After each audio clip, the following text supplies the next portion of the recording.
Now, the next skill I'm going to talk about is Hunter's Mark. Hunter's Mark, basically, it seems very simple. You cast it, you get 500 extra range attack power. But that's not always the case, especially with more than one hunter in the group. Because Hunter's Mark doesn't stack. What it'll do is one Hunter's Mark will override another.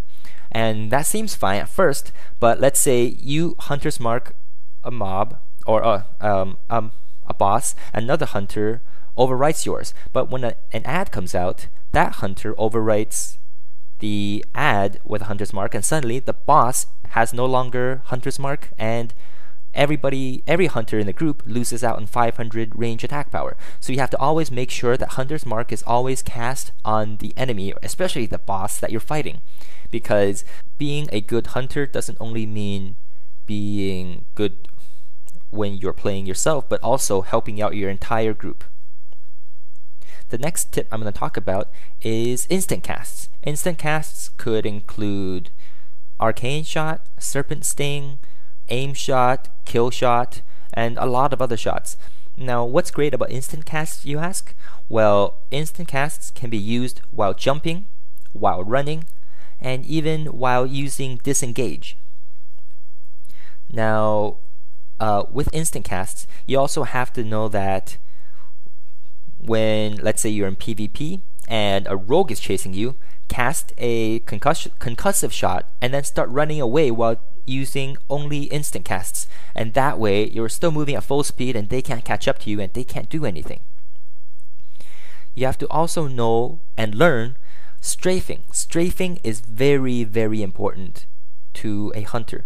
Now, what I do is I use my right mouse button, turn to a certain angle, and then use the A and D button to run away from them, but still shoot them. Now, a hunter should never just walk backwards because it's too slow and it's useless. The only way, or the only time the hunter has to do that is when they jump back, shoot. So you still get some distance and you quickly get off an instant cast. But other than that, you should just strafe and shoot if you have to run away from a certain enemy or mob, or let's say an AoE. And so it's good to practice this, good to know the angle that you need to be in so that you're not getting your back face towards the mob that you're shooting at. Now, the next one I'm going to talk about is Misdirect. Misdirect is a very important skill. Basically, it's one of the very few benefits to having a hunter in the group other than just DPS. Misdirect takes the threat that you cast from your attacks onto whichever person you're misdirecting to. So what you should do is set your tank to autofocus, and what'll happen when you cast Misdirect is the next 3 shots that you have is redirected onto your tank. And take a look at another skill. You have a multi-shot. Multi-shot shoots 3 arrows. Oh, isn't that convenient? So with these 3 arrows, what you can do is cast Misdirect, use multi-shot, and suddenly you have 3 mobs instantly go onto the tank. Now, the bad thing is you can't really stop the auto shot from starting once you cast Misdirect, and if the auto shot crits and pulls aggro, then you might have to feign death and to redirect all the threat again. Now, I'm going to talk about some BM or Beastmaster only tips. As a Beastmaster, you have Serpent Swiftness and Improved Aspect of the Hawk. And what these skills do is increases your attack speed. And with Aspect of the Viper, because you're attacking faster, you're gaining mana that much faster than all the other hunter specs. Now, with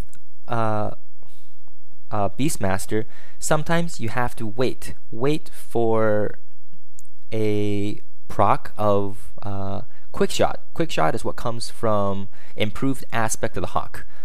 And why you have to do that, you ask? Well, when you proc Quick Shot, you shoot that much faster, and you wait till your mana is at a certain point. Let's say your mana is 50%, don't bother switching to Aspect of the Viper. But if your mana is at 30% or 20%, switch over to Aspect of the Viper, so you have that much faster shooting speed, and you can gain mana that much faster, so you don't have to wait until you're 0%, then you have to slowly gain back mana. You gain back mana whenever you want, time it, and so you're at full mana, so you have that much more mana to play around with when you are fighting a boss or in a raid. Another very important thing for a Beastmaster is time your cooldowns. Now this is very important. This is the reason why I have the I win macro, which uses my Bestial Wrath, my trinkets, my Call of the Wild for my pet, and Rapid Fire. Now this doesn't only work for your proc skills, it could also work for Ferocious Inspiration, Quick Shot, so you can wait for those to start proccing and then use all your cooldowns. Also for Heroism or Bloodlust, if you have a Shaman in the group, these are very helpful, and sometimes it's beneficial for you to ask when they're gonna use those skills so that you could amalgamate it with your own skills and just blast through with huge burst DPS and damage. Now I'm going to show you something for more of the solo hunter, and here I'm going to bring out my Tenacity pet. By the way, if you have any questions, you can't get this pet anymore, so don't bother. And I'm going to demonstrate how to pull more AoE aggro with Thunderstomp. Now recently it's been changed that all Tenacity pets have Thunderstomp, and Thunderstomp is a great skill, but it doesn't necessarily pull enough AoE aggro for your pet to hold all the mobs that that is tanking. And so sometimes you have to watch the cooldown of Kill Command.